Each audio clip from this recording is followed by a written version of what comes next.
Tune your ear to the frequency of despair and cross-reference by the longitude and latitude of a heart's agony. Listen. Listen. Peter thinks to himself, it's all my fault. I never should have revealed my identity to the world. I never should have left MJ and Aunt May alone. We should have skipped town, left the state, left the country, left the planet, gone anywhere they couldn't find us. But we didn't. And when the kingpin sent someone to kill me, Aunt May took the bullet. And now she's dying. It should be me on that table. It's my fault. I'd give anything to bring her back from the edge, just to have one more day with her. Inside, MJ hugs Peter as Peter looks down at his aunt that could kick the bucket any time now. It's my fault.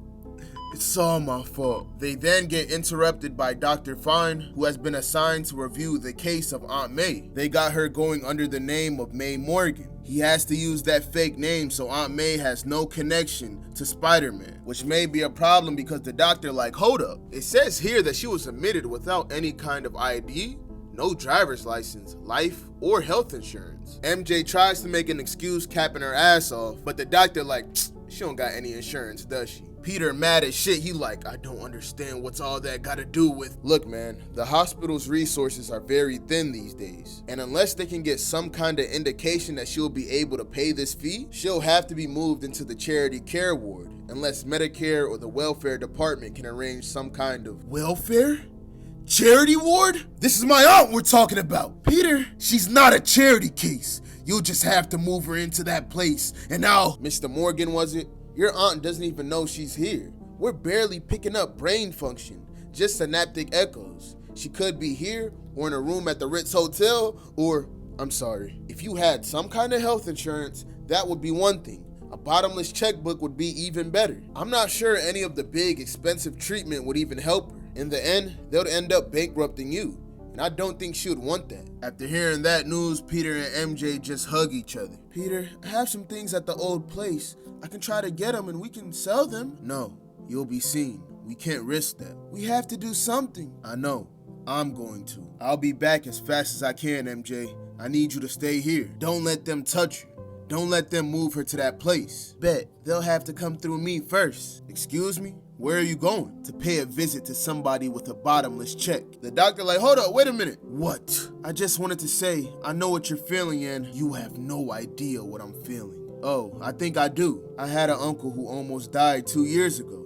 He was in an accident and what? Spider-Man saved him. I made a promise that if I ever had the chance to return the favor, I would. And he pulls out a newspaper showing Pete that he knew his true identity all along. And whole time he's a real one. I'll do what I can to hide her. But the hospital needs what the hospital needs. I can't change that. Without insurance, without money, they're gonna ask questions. And I won't be able to stall forever. But Peter tells him you won't have to.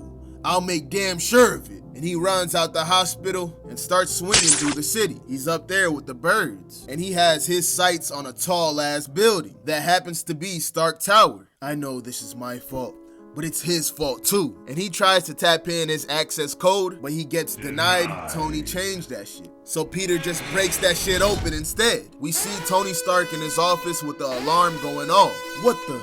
Who would be stupid enough to? Computer, switch to surveillance cameras. Unable to comply. Cameras not working. Motion sensors? Intruder moving quickly to secure area. ETA 2 minutes 10 seconds. So Tony locks in and activates his suit. Peter pops out an air vent mad stealthy, sticking on the walls, then jumps down on a table. But at that exact moment, he senses a light behind him with a loud ass noise coming fast. He oh shit. And he gets trucked by Iron Man at max speed, taking Peter right out the building. Peter? What are you? He caught Iron Man off guard, so he uses this moment to web up his boots. In another time and place, I would have responded with a snappy comeback. I don't have time though. And before they crash into the ground, Iron Man fires a beam at the ground to lighten the fall. And when they crash on the ground, Peter frees himself from Iron Man. Have you completely lost your mind? That stupid stunt could have got us both killed. Wanted to make sure you didn't fly off before I'm done with you. The only thing I'm gonna do is put you under arrest. You turned on me, Peter. Not just me, but your own government. There are penalties for that. Now you're gonna pay for them. You were a fool to come back, Peter. Yeah?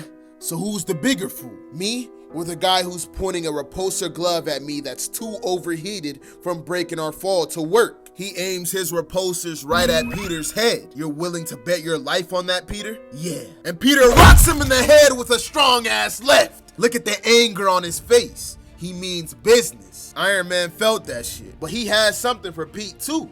Unibeam. Maximum power. Now, the light buildup from this attack is blinding Peter. Can't see. Light's burning my eyes like the sun came up 5 feet in front of my face. So Peter just starts unloading everything he has, blasting all his webbing at the source of the light, at Tony. Web fluid is not a problem. He has organic now. Pete then realizes that all the light is gone. He's like, oh. And we see that all that webbing did a number on Iron Man. Fully cocooning, bro. This isn't gonna work, Peter. Shut up. If it's not me, it'll be someone else. You can't run. You can't hide. Peter punches him in the gut. I said shut up! Peter grabs Tony's mask. Face, let me see your face. Damn you! And he rips it off, throwing it away. Happy now? Listen to me, because in 2 seconds, listen to me! Aunt May is dying. She's dying, and it's your fault! I trusted you. I let you get close to me. You were like a father to me. I trusted you when you said I had to expose my identity, that it was the only way. I kept it secret to protect May and MJ, but you said they were safe. You said, and now she's lying in a hospital bed, dying. And they're gonna stick her in some damn charity ward because I can't pay for it, because I'm on the run, because she was hurt when they came after me and found her. I'm sorry, Peter. I didn't know. Repulsors back online in 70 seconds. 69, 68. I don't want your pity. I don't want your apologies. I want you to do something about it. You're a fugitive from the law, Peter. I can't help you. Not me. Her. Tony. Whatever your problems with me, May is innocent. You liked her. She was a friend to you. I know that you cared for her all the time she was living in the tower. I need to make sure she has the best care money can buy while I try to find someone who can help her. Because I'm not gonna let her die, Tony. I'm not gonna let it happen, but it's gonna take time. So I'll need to buy her that time. And you're gonna help me buy her that time, or what? You don't have any options. And you're in no position to make threats, Peter. Unlike a lot of the others still fighting the registration, the government knows who you are, so you don't have any options. And you can pretty much forget about any promises you got out of me by threats. After he says that, his repulsors are back online. The ore wasn't a threat, Tony. The ore was, or else my aunt's going to die in some charity ward somewhere. Is that really what you want, Tony? Is it? No. But there's nothing I can do without completely compromising my position. I'm sorry. Tony breaks free from the webs. Any direct help I give you could be traced back to me. I could be held liable for aiding and abetting a known criminal. It would undermine everything I've been trying to build since the war. The stakes are bigger than you and me, or even May.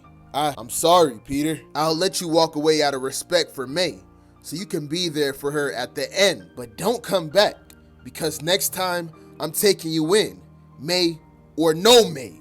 And he flies away. Tony? Wait! Tony! Damn it! Damn it! Damn it! Peter punches a hole through Iron Man's helmet and walks away. Tony flies back to the Stark Tower, going through the broken window, up the stairs to the fridge. He grabs a cold bottle of water, but on the fridge, he sees a picture taped on it. A picture of him, MJ, Peter, and Aunt May. Did you wish anything prepared, sir? A little late supper or no? No, Jarvis, I'm fine. That'll be all. Of course, sir. Actually, Jarvis, there is one thing. Peter heads back to the hospital. Peter, what happened to you? Are you all right? Fine, MJ. I'm fine. How's May? Ain't shit changed. Dr. Fine is doing his best to stall, but unless we can pay that bread or show some type of insurance, there's nothing he can do but move her to the charity ward. And they look through the window at MJ. I can't stand it, MJ. I can't stand that she was there for me when I was growing up, but now I can't be there for her when she needs me. It's not your fault, Peter. There's nothing you can do. Yes, there is. The problem is we don't have any bread, and we need some, fast. So I'll go out there and get it, one way or another. Peter, no, you can't. It's May, MJ. I'll do whatever's necessary to save her life. I'm already a wanted criminal. So what's the difference? I'd sell my soul if I thought it would help her. Peter's standing on business about May. That may not be necessary. Jarvis, what are you? It's my understanding that my cousin May Morgan from Blackpool has been admitted into this hospital and I'm sorry, Peter. When Master Stark told me the news, I thought I would be prepared, but I love her so much. And when I heard... I know, Jarvis. I know. Anyway, as I was saying, I got here as soon as I heard the news. She will, of course, receive only the finest care. My personal account has just seen a deposit of slightly over $2 million. I think that will cover everything, don't you? Of course. Nurse, would you escort Mr. Jarvis to accounting? Of course. Right this way, sir. I'm not sure how you pulled this off, son, but well done. Thanks. Though I suspect I won't be able to go back a second time for anything. Not necessary. We can make her last days as comfortable as they're not her last days. We got her stabilized. Now I can... Son, listen to me. You have to accept the facts. In her condition, at her old-ass age, there's no coming back. The hardest part of my job is making family members understand that there's nothing more anyone can do, that their loved ones are going to die. But sorry, I don't buy it. Son, there's nothing humanly possible to stop her from dying. Maybe not in the world you live in, Doc, but in the crowd I hang out with, I'll find somebody. Count on it. MJ, come on. I see the look on his face as we leave the building. He doesn't believe it. Doesn't matter. It's not gonna stop me. I won't stop. I won't rest. I'll kick down every door, take any chance, pay any price. I'll find a way to save Aunt May, if it means storming into the gates of hell myself. Pete tells MJ, I love you. I know.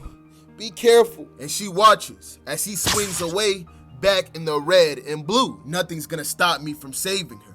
Nothing. And that right there is the end of the chapter. Peter's talking about storming the gates of hell. I wonder what he meant by that. But anyways, let me know your thoughts on this chapter. And on that note, I'm gonna see y'all boys and girls next time.